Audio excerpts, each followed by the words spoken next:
DreamWorks Studios is known for their jazzy animated films such as Shrek, Madagascar, Boss Baby, really some high and low animated films. The studio was created by David Geffen of Geffen Records, Jeffrey Katzenberg, the former chairman of Walt Disney Studios, who was a big part of the Disney Renaissance era, and as Tom Hanks calls him, El Jefe, aka Steven Spielberg. Hello, I'm Steven Spielberg. Spielberg is no stranger to cartoons. He slaps his name on so many of them, which I think is a stamp of their quality. A lot of bangers are under this guy's belt. Tiny Toons, Pinky and the Brain, I'm too famous for my love. Animaniacs, and the most underrated cartoon of them all, Freakazoid. He turned into the Freakazoid, the strongest in the freak. He drives the villains crazy, 'cause he's a lunatic. In 1998, DreamWorks premiered their first animated film, Ants, and they also premiered their first cartoon. The first cartoon for DreamWorks also happened to be the last cartoon to have the Steven Spielberg Presents stamp, and that cartoon was Toonsylvania. It's a place where the lab is loony. Brain surgery? Oil change. Where? Steven Spielberg presents an all-new Toonsylvania Saturday after Goosebumps on FoxKids. Take the ride. In this video, we're gonna go over the show itself, the lost media of Toonsylvania, the home media releases, the toys, and video games, to hopefully really paint a picture of what all this show had to offer. So welcome to Steven Spielberg's Toonsylvania.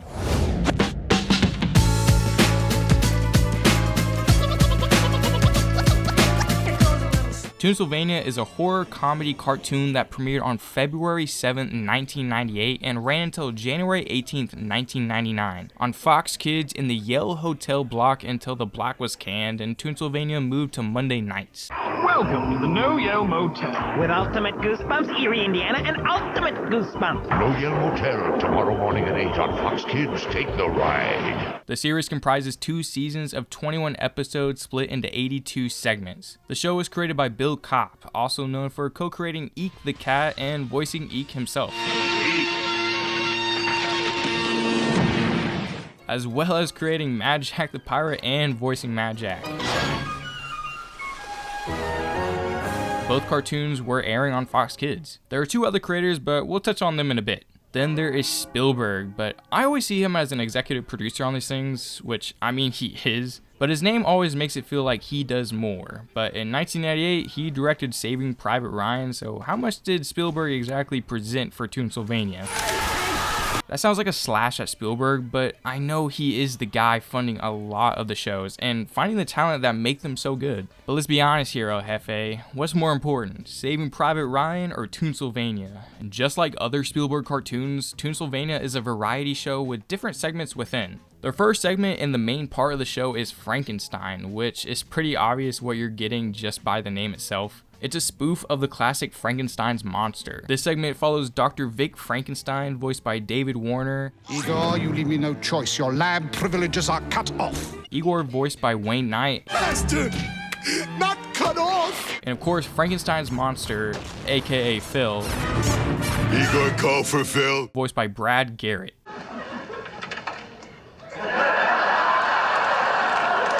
Even though Dr. Frankenstein and Frankenstein are kind of the title characters of this segment, the actual main character, I would argue, is Igor. A lot of the plots for this segment is Igor attempting to prove he is just as smart or even smarter than his master. Chicks will dig me! Secretly, Igor can't stand Vic, and the bumbling Phil is just along for the ride. Typical plots are when Igor creates a baby human that goes crazy, or creates a fake girlfriend for Vic to get him out of the house. Or one time Vic's grandma came to visit and Igor believes he and Phil accidentally turned her into a werewolf when she was secretly one all along. Igor and Phil's character dynamic feels a lot like if we got a show with Plankton, Patrick, and Vic as Mr. Krabs. Phil is that gentle giant that isn't all there, Vic is full of himself and a pretty bad master, but Igor is the certified hater. This trio's dynamic works really well for me. The humor is just like the other Spielberg shows, fast-paced, always referencing something, a lot of innuendos. Allow me. Fourth wall breaks, and sleek as hell animation.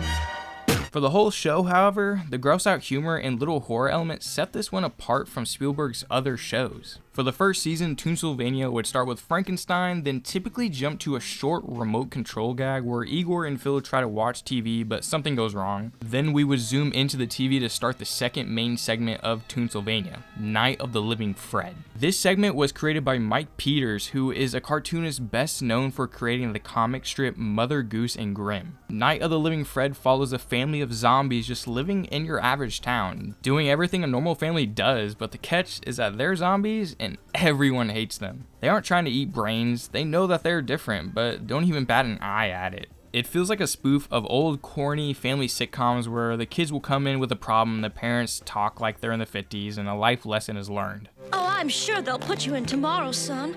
Oh, then you can show them what a great player you really are. Really, Mom? You think so? Absolutely, son. If there's one thing our family's proven, it's that you can't keep a dead man down. We got the mother, Stephanie Deadman, voiced by Valerie Pappas. Yeah, you sure look creepy. Oh, thank you, dear. The father, Dedgar Deadman, voiced by Matt Fewer, in season 1 that is. Wow! Hey, honey, I may just go native, as it were. The daughter, Ashley Deadman, voiced by Kath Sousey. Turn to the right, stand up, sit down, fight, fight, fight! And then the son and titular character, Fred Deadman, voiced by Billy West. Okay, Sonny, here's your number. Go ahead and take your spot. Thanks, mister. We're gonna win, too. Yeah, right. Who would have thought over 10 years later, the second Fred movie would steal from Spielberg? Cinema does always beat mediocrity. You're outnumbered. Yeah, that might be true, Devlin, but I've got dancing pecs, this mystical tattoo, and weird techno music plays when the wind blows through my fluffy hair. Typical plots for this segment would follow Fred trying to be a football star or entering his dead dog Frisky into a dog contest. Pretty average scenarios that are made different by the undead elements. The art style is noticeably different from the Frankenstein segment, fitting Peter's cartoon strip style. I was nervous that Night of the Living Fred would think that zombie-related puns are all the humor it needs to offer, and the puns are for sure here. However, the fact they're zombies navigates the cliche stories into something more unique. The humor is actually funnier than Frankenstein a lot of the time. Well, folks, it looks like the water boy just lost his pants. Let me see, that's number 0. That's Fred Deadman. Bob, are those briefs or boxers? Those are definitely briefs, Cat.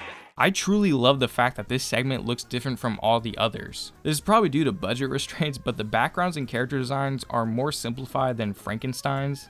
It makes this feel more of a variety show, but still keeping that creepy aesthetic.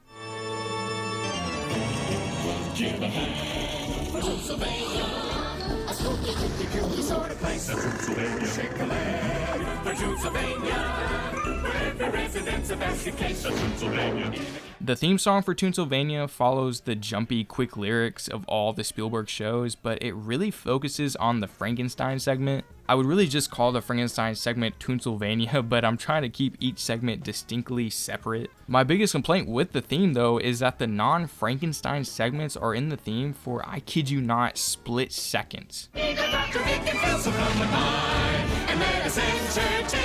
Did you just see the Deadmans? I blinked and I missed them. At that point, don't even include them in the theme and just give the other segments their own little themes. Each segment has their title cards, but I want more. I love theme songs. You know this, Hefe. Damn it!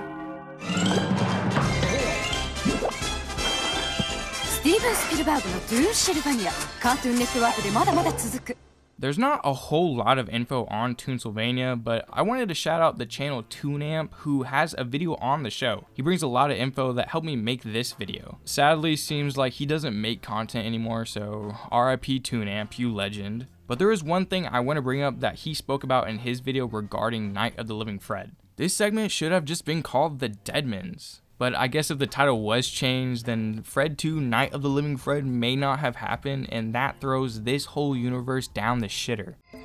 Please, come. After Night of the Living Fred, there's a quick short of Igor's Science Minute, where Igor tries to teach the audience something and it goes wrong. There's actually a bit to learn from some of these shorts, but not like on the Bill Nye level of learning. Really, these shorts are pretty forgettable. Be here next week when...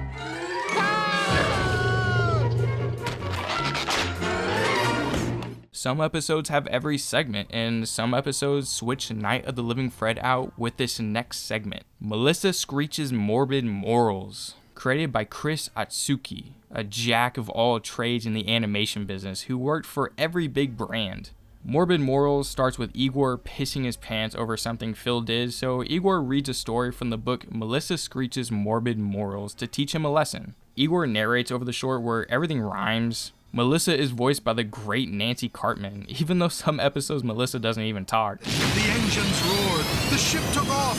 Melissa wasn't pleased. To feel my face get flattened by the force of 50 G's. This actually might be my least favorite segment. It isn't as funny as the rest of the show, and I would either have taken out Igor and Phil for more Melissa or just scrap this segment for more of the other two main segments, along with this next and final segment. Steven Spielbergの Toonsylvania カートゥーンネットワークでこの後すぐ。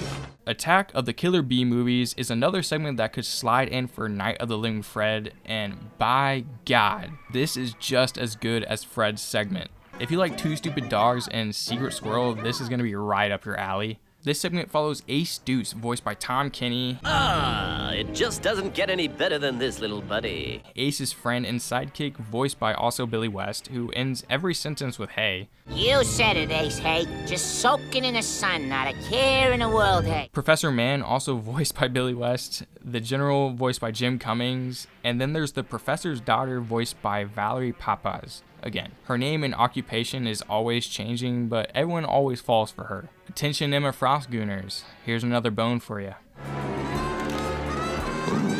What the? Don't even think about it, Ace. That's Professor Man's daughter, Janet. Eats flyboys like you for breakfast. Hey.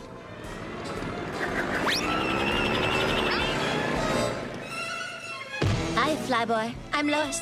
So you're gonna just stand there or you're gonna kiss me? This segment spoofs Johnny Quest-esque groups with old B movies. Tom Kenny as Ace makes this so much more memorable. There's so many great one-liners.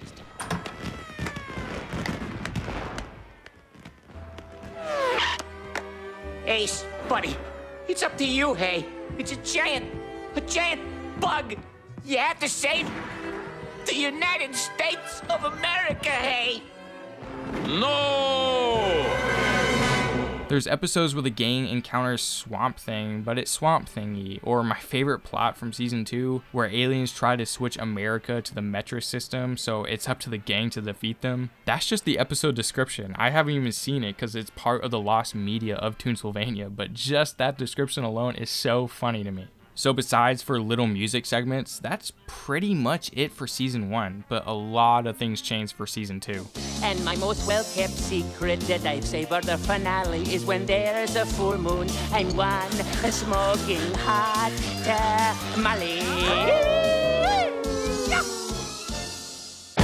What's up, Bubble Butts? Real quick, I want to plug my last video where I share the stories of my top 10 favorite Cartoon Network theme songs. Be sure to check it out after this video because it's one of my favorite videos I have ever done. Igor, what are you hiding? Take the ride. Where'd you get your Mad Doctor's license anyway?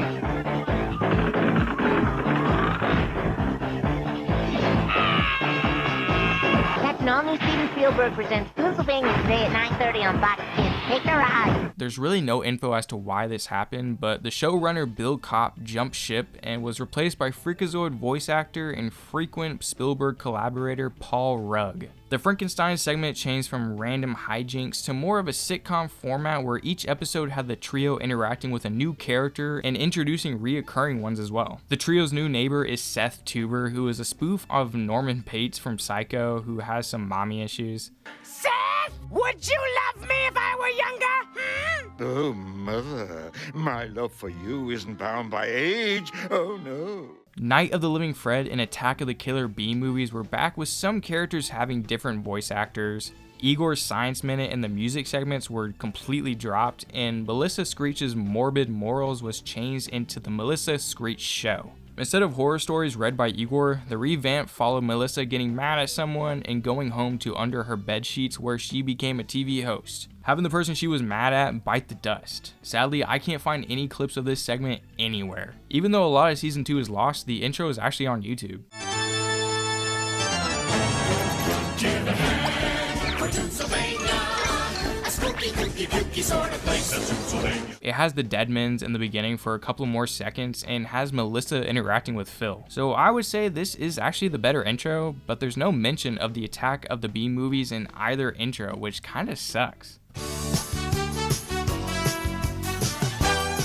Most of season 1 has been uploaded on YouTube. That's where I'm getting a lot of this footage, but for season 2, a lot of it's gone or just hasn't surfaced. The show ended in 1999 and aired a little bit more on FoxKids, then went off the air. Randomly though, in 2014, the entire series was streaming on Netflix in Latin America. So season 2 is out there. We have the intro on YouTube. We even have all the episode titles and descriptions, but nothing has ever appeared outside of maybe a couple of clips. I found some uploads that are only in Japanese that aired on Cartoon Network and Boomerang in Japan, but all of them seem to be dubbed over season 1 episodes. The show was produced by DreamWorks for FoxKids, and sadly that means that Disney technically owns the rights to Toonsylvania ever since Disney bought Fox. And we all know Disney could not care less about this show. I know it's not Disney, but if we can't even get more Freakazoid, then there is no way we're getting anything Toonsylvania related.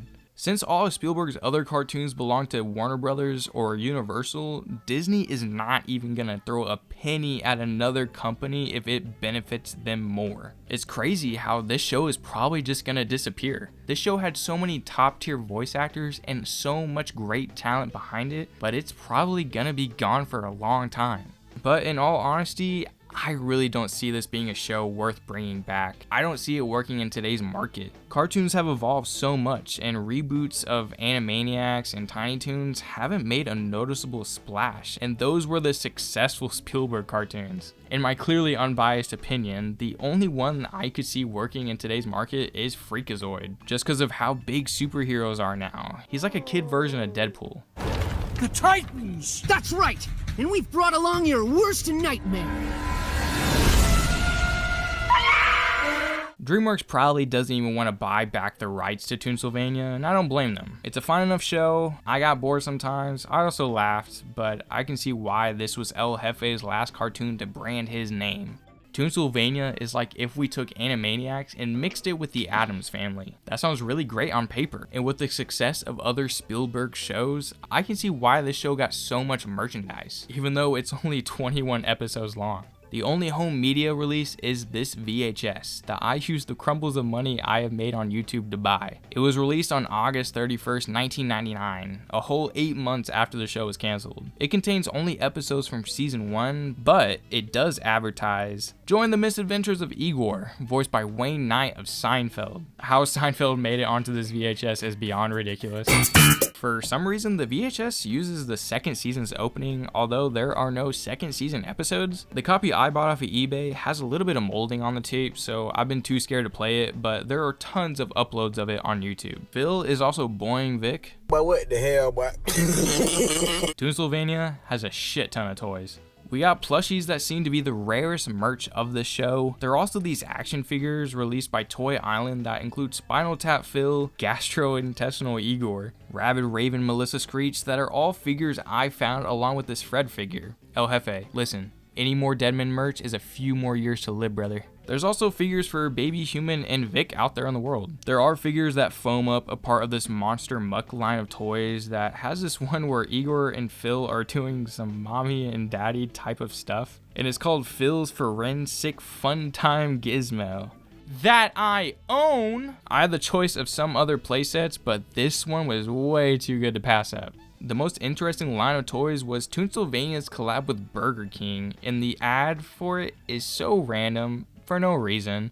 If you were a hamster, you live in a cage and you'd eat pellets. You don't like pellets? Tough. Hamsters don't have a choice, but you do because you're a kid. That means you can have it your way because you can go to Burger King and get great tasting food. You don't like choices? Be a hamster. You want it your way? You can go to Burger King. Now, where's that candy? Oh.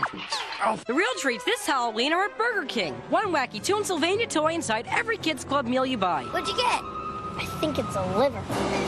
Taste rule! If you want to see an in-depth look at the Burger King toys, I'll link a review of them down below, done by Fast Food Toy Review. I can't wrap my brain around that Freakazoid didn't get any toys. It ran for the same amount of seasons, and I firmly stand that Freakazoid is way more well known than Toonsylvania. This finally leads us to the last thing produced for Toonsylvania in the year 2000, a whole year after the show is cancelled. A video game was developed by RFX Interactive and released by Light and Shadow Productions and Ubisoft Games for the Game Boy Color. The story of the game follows much of the show. Vic doesn't notice Igor and Phil, and so they try an experiment, blowing up Phil into several pieces. Now Igor has to find all of Phil's body parts. It's your typical platformer where you play as Igor with some power-ups, traversing spooky areas. Some puzzle sections pop up now and then, but the ending of the game is the greatest part of it all. The final battle is in Hell, where Igor fights the literal devil.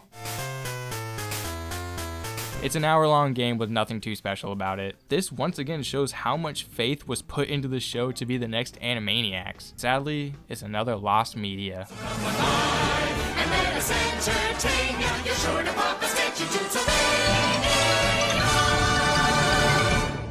Thanks for watching. Let me know your thoughts on Toonsylvania if you even remember it.